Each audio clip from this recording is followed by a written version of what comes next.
सत्साहेब सत्साहेब सत्साहेब। जय सतगुरु साईं अरुण जी महाराज को कोटि कोटि प्रणाम। जय सतगुरु कबीर साहिब परमेश्वर को कोटि कोटि प्रणाम। सतगुरु साईं अरुण जी महाराज को दंडवत प्रणाम। सतगुरु कबीर साहिब जी को दंडवत प्रणाम। अन्य सभी साधु संतों, महान संतों, भक्तजनों, प्रेमियों, माताओं बहनों, छोटे बड़े और सभी जीवों को मेरा कोटि कोटि प्रणाम। सत्साहेब सत्साहेब सत्साहेब। वंदे मातरम। हे भक्तजनों, प्रेमियों, साधु संतों, आज जो हम बात कर रहे हैं वो एक अनोखे इतिहास की बात कर रहे हैं। ऐसे एक इतिहास की बात कर रहे हैं जो आदि अनादि काल से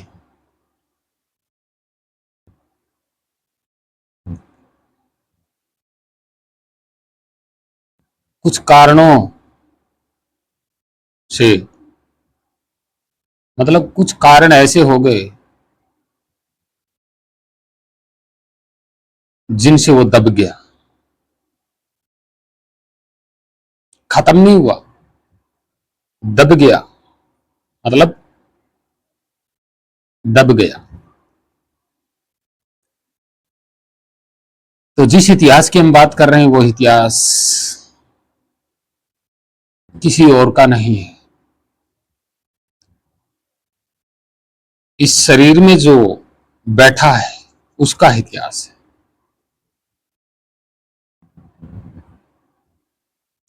तो शुरू करते हैं हम। दो तरीके के इतिहास से शुरू करते हैं। दो तरीके के इतिहास से शुरू करते हैं। एक इतिहास इस शरीर में जो बैठा है उसका, और एक इतिहास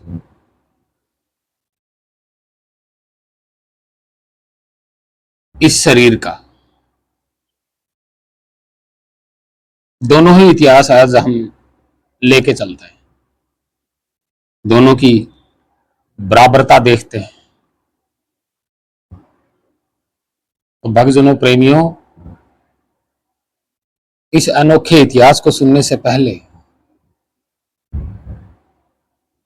हम जो संदेश दे रहे हैं वो भक्ति का संदेश दे रहे हैं। और भक्ति का मतलब होता है सतमार्ग, सेवा, सत्य के साथ चलना,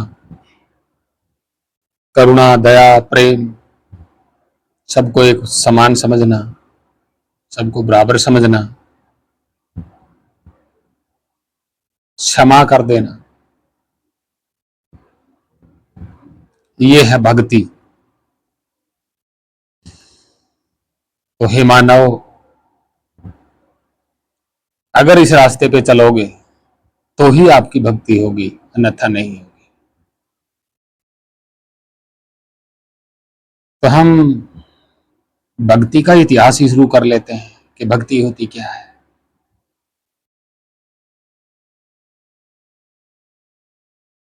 भक्ति उस शब्द का नाम है जो आज का नहीं है, बहुत प्राचीन है।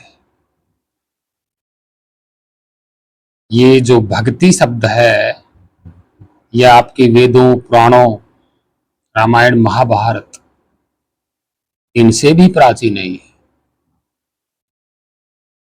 भक्ति, भक्ति का मतलब होता है सेवा करना,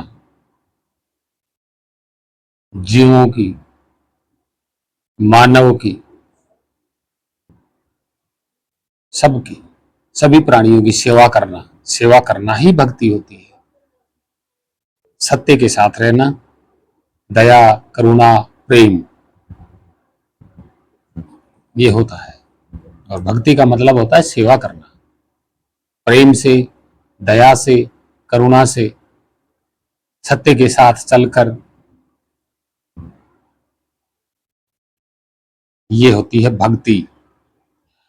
और ऐसे मूर्ति रख के उस पे फूल चढ़ाना, जैसे पत्थर की मूर्ति रख दी और उस पे फूल चढ़ाई, दीपक लगा दिया, अगरबत्तियां लगा दी, ये भक्ति नहीं होती। भक्ति का मतलब सेवा होता है। किसी जीते जी प्राणी की सेवा करना ही भक्ति होती है। और आप लग गए काल्पनिक देवी देवता बना के, मूर्तियां बना के उनकी सेवा कर रहे हो। सेवा करना ही भक्ति होती है। जैसे आप मूर्तियों की सेवा करते हैं, वही भक्ति कहलाती है। लेकिन आप मूर्तियों की करते तो वो सच्ची भक्ति नहीं है। तो ये था भक्ति का असली रहस्य। अब आगे चलते हैं कि अनोखे इतिहास की बात हो रही है, बताते हैं। जैसे प्राचीन राजा हुए, महाराजा हुए, जितने भी,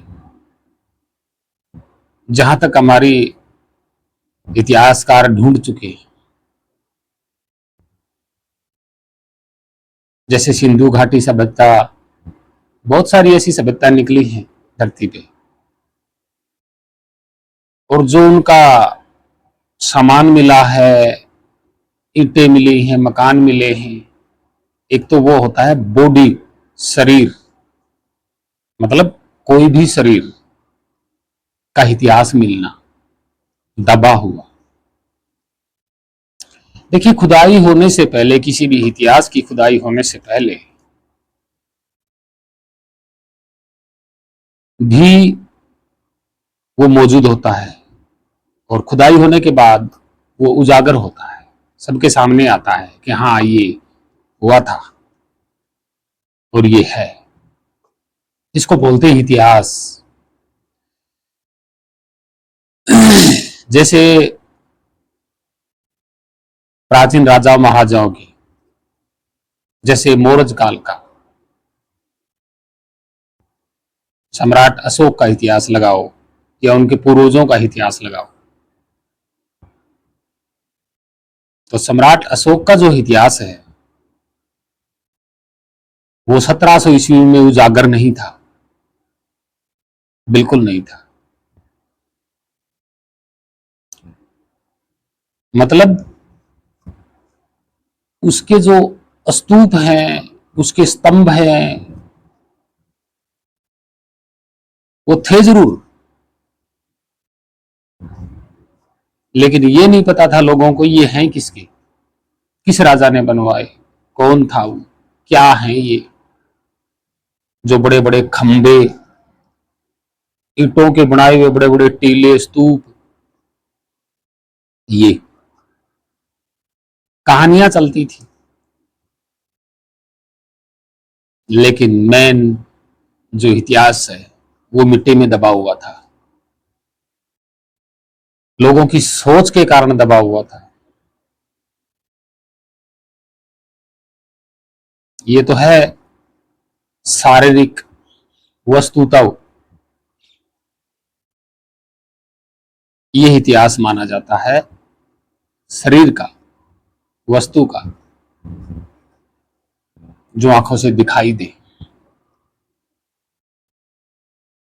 जैसे बुद्ध के अवशेष मिलने के बाद, पहले तो कोई गौर ही नहीं करता था इन मूर्तियों को। जो आज बुद्ध की मूर्तियां जमीन में खुदाई में जो निकल रही है, वो जमीन में थी, और अब आज भी अगर कहीं दबी हुई है मूर्तियां, तो वो तो आज भी है। लेकिन पता तो तब लगेगा ना जब उनकी खुदाई होगी। उन पे मिट्टी चढ़ी हुई है, कहीं 20 फुट मिट्टी चढ़ी हुई है उस इतिहास पे, कहीं 25 फीट, कहीं 50 फीट, ऐसे मिट्टी चढ़ गई ऊपर। समय बदलते वक्त संभाल के किसी ने रखा नहीं, जितने भी आए सबने अपना अपना इतिहास रचाने की कोशिश की, और जो पीछे का किसी का इतिहास था उस पर कोई गौर नहीं हुई, वो दबते चले गए।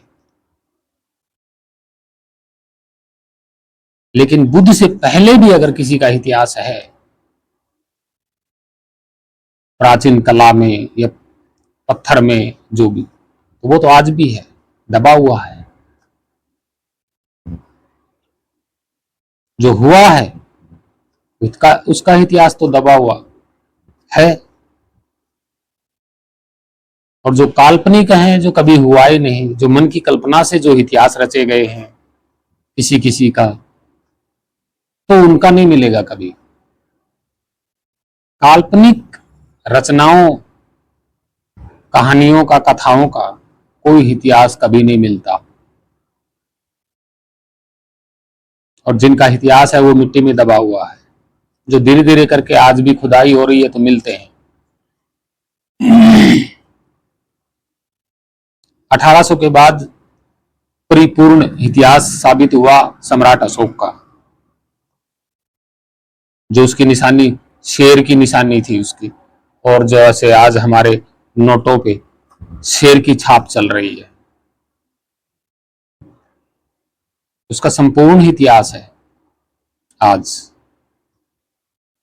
उसके शिलालेख, उसकी भाषा, सब कुछ मिलता है। तो मेरा कहने का मतलब ये है, जो चीज है उसका इतिहास शायद इतना जल्दी मिट नहीं सकता, दबा हुआ है मिट्टी में उसका।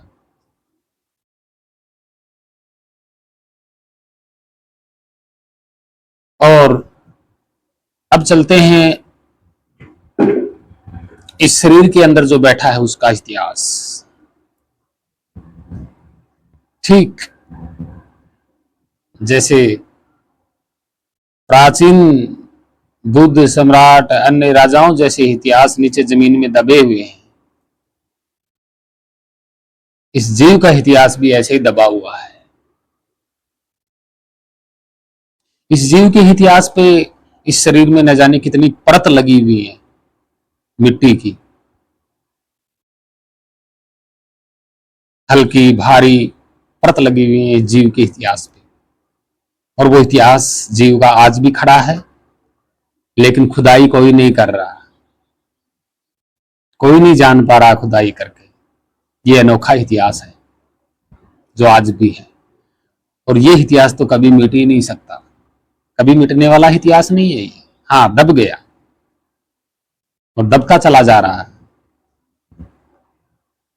कैसे?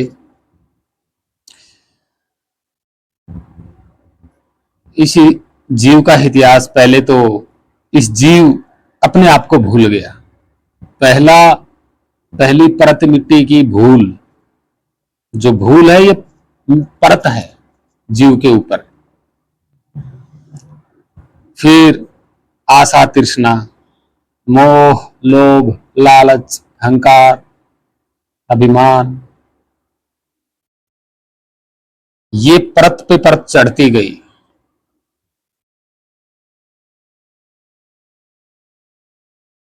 इनसे जीव का इतिहास दब गया। है जीव, तभी तो हम बोल रहे हैं, लेकिन हमने हमारा ही इतिहास दबा दिया, हमारी ही सच्चाई दबा दी, हमारा ही रंग रूप दबा दिया हमने ही। और मेन परत, जो ठोस परत है मिट्टी की, वो ये शरीर है।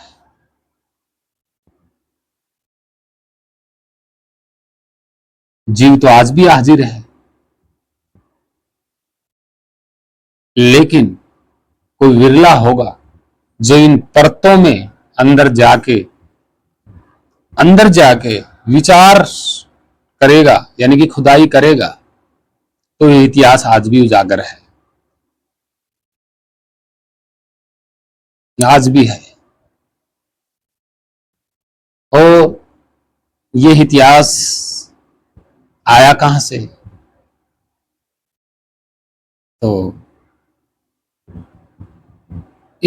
इस इतिहास का मैन स्तंभ स्थिर एक जगह खड़ा है बाहर। वो स्तंभ सम्राट अशोक की तरह, जैसे सम्राट अशोक ने स्तंभ बनवाए थे खड़े स्थिर एक जगह, और उनके ऊपर शेर बैठाया।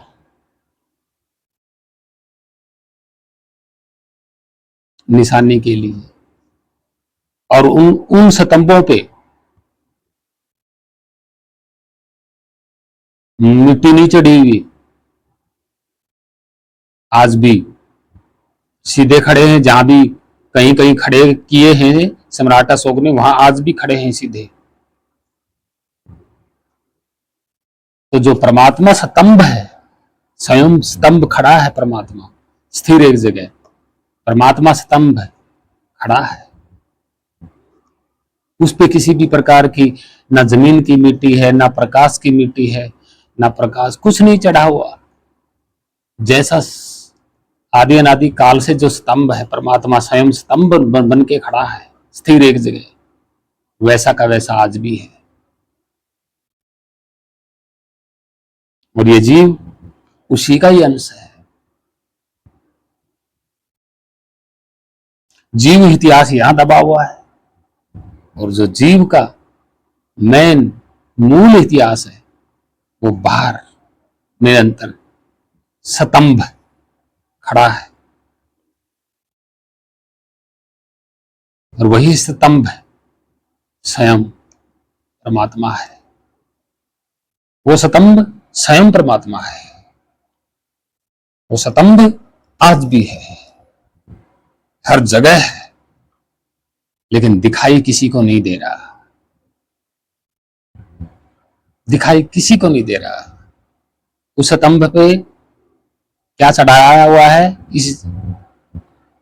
जैसे इस स्तंभ पे, अंदर वाले जीव स्तंभ पे, जीव इतिहास पे जैसे भूल, मोह, लोभ, अहंकार, काम, क्रोध, इनकी परत चढ़ी हुई है। और इन्हीं की परतों से ये परत जब हटेंगी, तब हम उस स्तंभ को देख पाएंगे।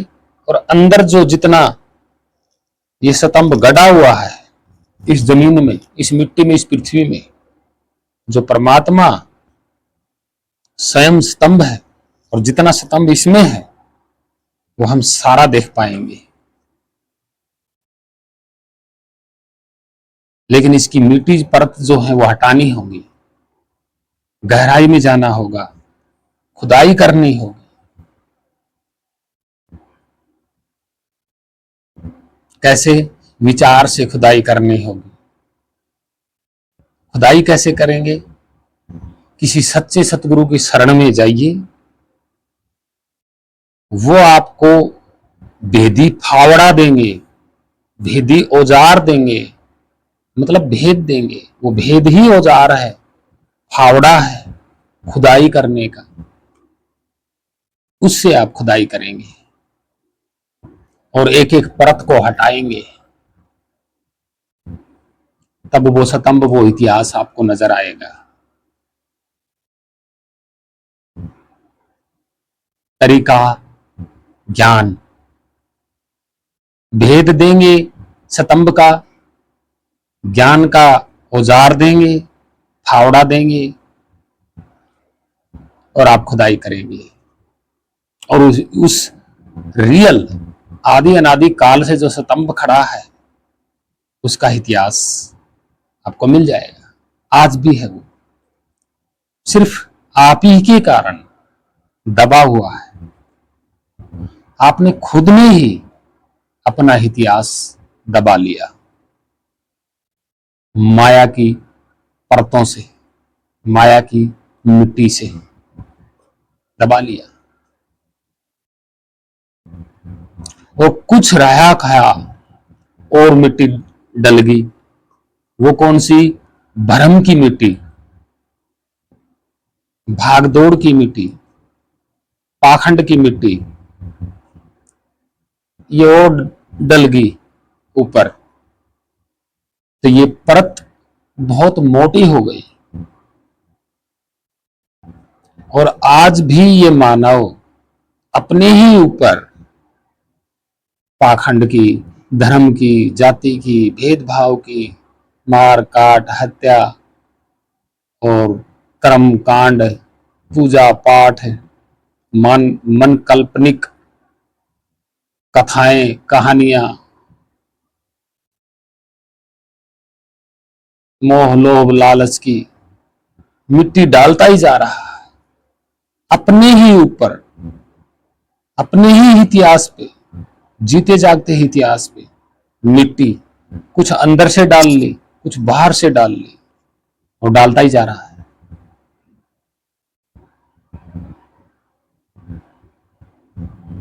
अपनी जड़, अपना मूल, अपने स्तंभ का मूल, स्तंभ की जड़ खोदने में नहीं लगा हुआ, डुबोने में लगा हुआ है।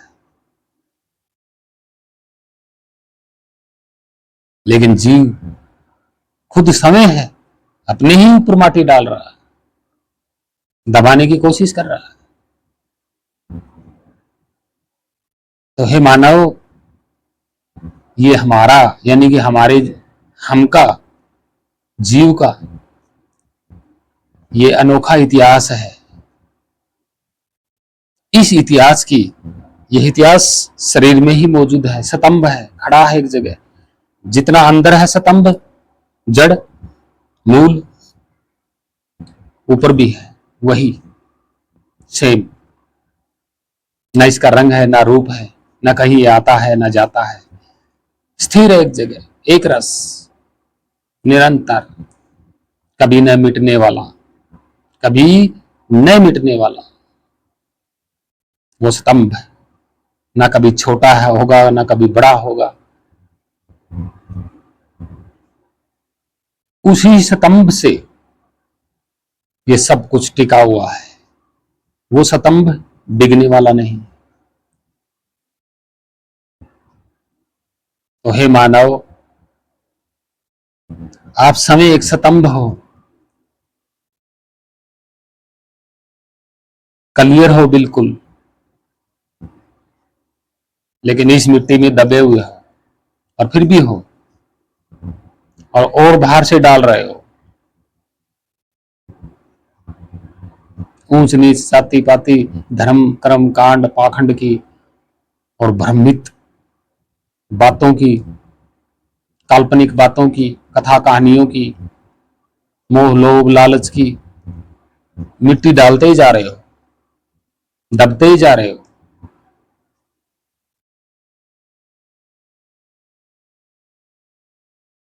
और समय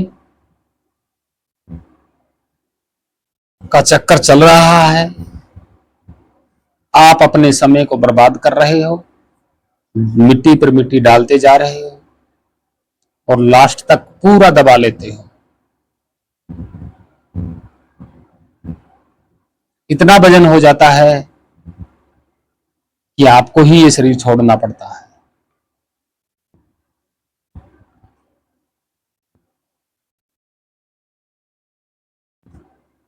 फिर कोई दूसरा जन्म मिलेगा। उस वजन को, जो आपने अब जो मिट्टी डाली है, पता नहीं आदि अनादि काल तक ढोते रहोगे उसी मिट्टी को, कर्मकांड की मिट्टी को, मोह लोभ लालच, इन सब की मिट्टी आपके ऊपर आपने खुद ने ही डाल ली। तो हे मानव, अभी भी वक्त है, मौका है, जाग जाइए और अपने खुदाई कीजिए, खुद की। आराम से बैठिए, करना कुछ नहीं, विचार करना है। सच्चे सतगुरु की शरण में जाइए और उस स्तंभ के मूल जड़ को भेद लगाइए और उनसे ज्ञान का औजार लीजिए, फावड़ा लीजिए और उससे खुदाई शुरू कीजिए। कुछ नहीं करना आपको। अगर आप अपने को, खुद को देखना चाहते हो, खुद को जानना चाहते हो, तो ऐसा आपको करना होगा। तो हे भक्तजनों, प्रेमियों, साधु संतों, आपका इतिहास, समय खड़े हो आप, नहीं डूबा, लेकिन आपकी सोच के कारण, आपके मन के कारण, आप खुद समय के कारण आपने अपने ही ऊपर न जाने कितनी परत मिट्टी की माया की मिट्टी की, कल्पनाओं की मिट्टी की परत डाल ली। इसलिए आप खुद को देख नहीं पा रहे, खुद को जान नहीं पा रहे कि मैं कितना ऊंचा हूं, कितना बड़ा हूं, कितना छोटा हूं, क्या मेरा रंग है, क्या रूप है, कहां तक मैं फैला हूं, ये नहीं जान पा रहे। यही सबसे बड़ा कारण है। तो हे भक्तजनों, प्रेमियों, आप मेरी बात को जरूर विचारेंगे, समझेंगे। इस संसार में, इस मनुष्य शरीर में आए और आप कौन हो, क्या हो, यही नहीं जाना तो कुछ नहीं जाना, कुछ किया ही नहीं आपने, कुछ भी नहीं किया। अगर अपने आप को ही नहीं जाना, अपने आप की शकल सूरत रियल नहीं जानी, मैं कौन हूं, क्या हूं, यही नहीं जाना तो क्या जाना। ये महल बनाना, पैसा कमाना, इस शरीर पे अच्छे अच्छे कपड़े पहनना, ये तो सारी दुनिया ही कर रही है, सभी मानव कर रहे हैं। ये तो इस संसार की रीत है, करेंगे ये तो। लेकिन रियल में आपकी शकल सूरत क्या है, उस पर आप क्या लगा सकते हैं, नहीं लगा सकते, क्या उसको आप सजा सकते हैं, नहीं सजा सकते, ये नहीं जाना तो कुछ भी नहीं जाना। यानी कि इस शरीर में अपने स्वरूप, अपने सूरत शकल को नहीं जाना तो कुछ भी नहीं जाना, आपका मानव जीवन बेकार है। और ये मानव जीवन खत्म होते ही पता नहीं कौन सा क्या जन्म मिलेगा, कौन सा शरीर मिलेगा, तब आप जान भी नहीं पाएंगे और आदि अनंत काल तक धक्के खाते रहेंगे, फिर कभी नहीं जान पाओगे।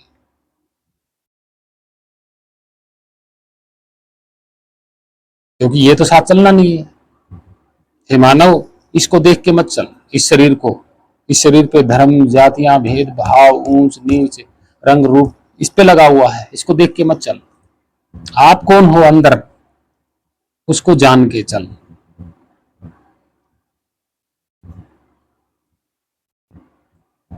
और अपने आप को, अपने मूल को, अपनी रियल जड़ को के इतिहास तक पहुंचने के लिए मंत्र तंत्र विद्या कर्म कांड पूजा पाठ ये करने की जरूरत नहीं है। कुछ भी करने की जरूरत नहीं है, करोगे तो मिट्टी और डलेगी। करना ही तो मिट्टी है, करना ही तो माया है। जो आप कर रहे हो ये माया है, ये मिट्टी है, आप अपने ऊपर लगा रहे हो। जैसे मुंह का जाप है, जैसे जाप शुरू कर दिया मुख से, बाहर बोलना शुरू कर दिया, जैसे आप ही बोल रहे हो, कानों से सुनाई दे रहा है, तो ये मिट्टी यहां से भी घुस रही है आपके ऊपर और यहां से आप फेंक रहे हो, कानों से सुन के अंदर वापसी डाल रहे हो। तो कर रहे हो आप। अपने आप को जानने के लिए टाइम चाहिए, अपने आप को देखने के लिए, अपनी शकल सूरत देखने के लिए टाइम चाहिए। आपको अपने लिए टाइम निकालना होगा। जितना आप अपने खुद को जानने के लिए, खुद की शकल सूरत देखने के लिए, खुद का इतिहास जांचने के लिए आपको ज्यादा से ज्यादा टाइम देना चाहिए। अगर तुम बाहर की चीजों को और इस शरीर की लिए ज्यादा टाइम देगा तो आपके लिए आपका खुद का, आपको खुद का जानने का टाइम नहीं मिलेगा। तब आप अपना सच्चा इतिहास, मूल जड़ स्तंभ जो खड़ा है उसको जान पाएंगे। और उसके लिए आपको करना नहीं कुछ भी, आप अंदर विचार का, ज्ञान का फावड़ा लेके खुदाई शुरू कर दीजिएगा, गहराई में जाना शुरू कर दीजिएगा। सबसे पहले जाइएगा कि हाँ ये मेरा शरीर है, फिर शरीर को हटा दिएगा, मतलब हटा देना है, भूल जाना है। मतलब ये उल्टा सिस्टम होता है। कैसे? जैसे आप अपन शरीर में हो और आप अपने को भूल गए इस शरीर में आके, ये शरीर याद है आपको, शरीर के अंग याद हैं, जैसे गुर्दा, दिल, हाथ, ये नाखून, बाहर, बाल, कान, ये सब याद है आपको। और ये शरीर जो चल रहा है वो आपके कारण चल रहा है। आप कौन हो? आप अपने को भूल गए, इस शरीर के सब कुछ याद कर लिया, तो और फिर काम पे लग गए, बाहर जोरों शोरों से काम करना शुरू कर दिया, बाहर माया के संग। ये माया के संग माया काम कर रही है। फिर और भूल गए अपने आप को, फिर पैसे के लालच में अहंकार, क्रोध, अभिमान, इनके चक्कर में और ज्यादा भूल गए अपने आप को। तो शुरू में आपको करना है, शुरू में आपको अपने लिए टाइम निकाल के आपको मौन रहना है। मौन रह करके फिर अंदर विचारिए, बोलना नहीं है, मन से विचारिए कि बाहर की चीजों से तो मैं हट गया कुछ पल के लिए, कुछ मिनटों के लिए, अब मेरा रह गया शरीर। अब मैं शरीर को भी भूल रहा हूं। तो शरीर को भूलने के बाद मतलब आपके मन में विचारना है कि शरीर नहीं है अब, तो फिर मैं कौन हूं? मैं तो ना हिलता हूं ना डुलता हूं, शरीर हिलता है। जब आप शरीर को भी स्थिर कर लेंगे, भूलने का मतलब क्या होता है? स्थिर कर लेना, स्थिर हो जाना, भूलना होता है। तो पहले तो आप बाहर के जो विषय विकार हैं उनसे स्थिर होइए। बैठते वक्त जब बैठोगे तब ये करना आपको, हाँ, कुछ पल के लिए मैं उन विकारों से दूर हो गया, यानी कि मैं उन विकारों को भूल गया, क्योंकि आपको अपनी चिंता लगी रहनी चाहिए बीच अंदर कि मैं कौन हूं। तो आप कुछ मिनटों के लिए बाहर का सिस्टम भूल जाएंगे, फिर बचेगा शरीर। फिर सोचिएगा, अगला पड़ाव सोचिएगा तुरंत ही, अब शरीर को भी मैं भूल गया। आपने मान लिया कि नहीं मेरा शरीर नहीं है, आपको मानना पड़ेगा। फिर देखना आप अकेले बचोगे, और फिर अकेले बचोगे, क्योंकि जहां आप अकेले होगे वहां शरीर के आंख और कान और मुंह, ये शरीर ही नहीं रहेगा, फिर आप तो अकेले हो ही, तो वहां तो शरीर का कोई महत्व ही नहीं है। फिर जब आप कुछ मिनट के लिए बाहर संसार में ध्यान लगाओगे, पहले तो आपने अपने ही विचार पे ध्यान लगाया कि मैं कौन हूं, कहां से आया हूं, है ना। और फिर जैसे ही आप कुछ मिनट के लिए बाहर आए, तब आपको पता चलेगा कि शुरुआत कहां से हुई, कैसे हुई। पहले आप अकेले थे, आपने जान लिया कि मेरे कारण ही शरीर चलता है, शरीर नहीं हिलता है तो मैं स्थिर हूं, कुछ भी नहीं कर सकता। फिर उसके बाद आपका मन जागृत हुआ, फिर आपको पता चल गया कि पहले मैं और उसके बाद फिर मेरा ही दूसरा रूप मन हो गया। फिर मन के कारण, मन ने किया, शरीर को हिला, फिर शरीर हिलने लग गया, फिर आगे सारा का सारा काम मन करने लग गया। फिर वापसी जाना, ऐसे बाहर की चीजों को बंद करना और फिर अपने बारे में विचारना, और फिर शरीर को भूल जाना, सिर्फ अपने बारे में विचार करना। तो वहां बिल्कुल अकेले हो आप, महसूस नहीं, है हकीकत है, सत्य है। आप हिलते भी नहीं हो, बिल्कुल एक जगह स्थिर हो, और वो लेकिन मन वहां आपके साथ है। फिर आप मन को भी रोक लेना,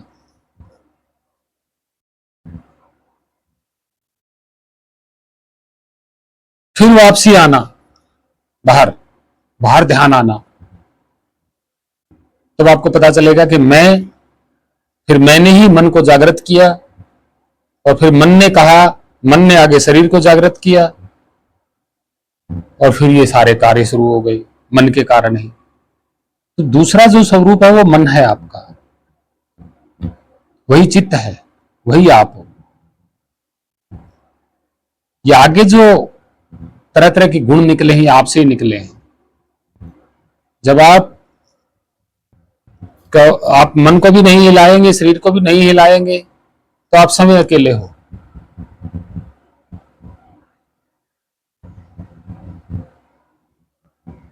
समय अकेले हो। अब बात आती है सकल सूरत की। आपकी सकल और सूरत क्या है, स्वरूप क्या है? वो है शब्द, निरंतर रहने वाला। वही वो स्तंभ है, सार शब्द ही स्तंभ है, निअक्षर ही स्तंभ है, वो खड़ा स्थिर एक जगह। वही आदि नाम है, वही सत्य नाम है, वही परमेश्वर है, वही परमपिता परमात्मा है। सब कुछ वही है, उसी के अंश हो। यह आपको पूरा अनुभव होगा, लेकिन शब्द स्वरूप का जो भेद है वो सच्चा सतगुरु बताएगा। यहां तक हमने बता दिया कि जैसे आप अपने मन को रोक लेते हो और शरीर को रोक लेते हो, क्योंकि मन को रोकोगे तो शरीर रुक जाएगा, फिर आप अकेले हो। इससे आगे आपका बचेगा, फिर आपको जानना है अपना स्वरूप। और स्वरूप के लिए आपको निस्वार्थ होकर के पूरी तरह फिर सच्चे सतगुरु की शरण में जाना होगा। हे मानव, वो आपको आपका स्वरूप लखाएंगे कि आपके स्वरूप की पहचान ये है, और ये नियंत्रण अंदर भी है और बाहर भी है। आपकी जड़, आपका मूल यही है। तो है भक्तजनों, प्रेमियों, साधु संतों, मेरा बस इतना ही कहना था। ये अनोखा इतिहास है जीव का,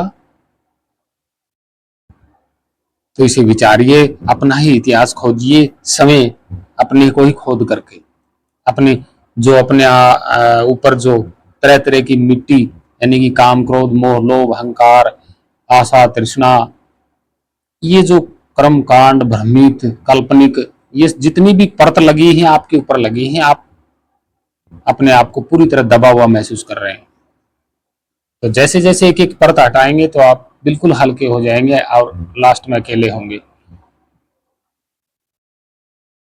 जब आप अकेले रहने सीख लेंगे, अकेला होना सीख लेंगे, तब आपको सच्चे सतगुरु की शरण में जाना चाहिए, जो आपको तुरंत जाते ही आपका ही भेद, आपके स्वरूप, सकल रूप की, रंग की भेद बता दे, की पहचान बता दे। बस वो पहचान अंदर भी है और बाहर भी है।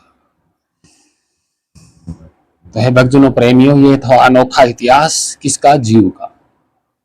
तो समझ में आया होगा। तो हे भक्तजनों, प्रेमियों, साधु संतों, छोटे बड़े, माताओं बहनों और सभी जीवों को मेरा कोटि कोटि प्रणाम। हे मानव, हे भक्तजनों, इस इतिहास को जानिए और खोजिए, अपने ही इतिहास को खोजिए। और जैसे ही आपने अपना इतिहास खोज लिया तो आप मुक्त हो गए, बस। अन्यथा इसके अलावा कोई मुक्ति का कोई रास्ता नहीं है। कर्म कांड, पूजा पाठ, ये तो आप अपने ऊपर मिट्टी डाल रहे हो। मेन भक्ति तो अच्छे कर्म, सतमार्ग पे चलना, दया, भाव, प्रेम, करुणा, सबको एक समान समझना, सबकी रक्षा करना, सबको बराबर समझना, ये आपका भक्ति मार्ग है, यही आपकी पूजा है। तो आप सभी को समझ में आया होगा और विचारें एकांत में। तो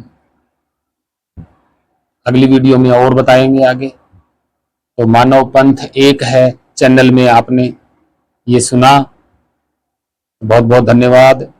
और सतगुरु साईं अरुण जी महाराज को कोटि कोटि प्रणाम, सतगुरु कबीर साहिब जी को कोटि कोटि प्रणाम। सत्य साहेब, सत्य साहेब, वंदे मातरम।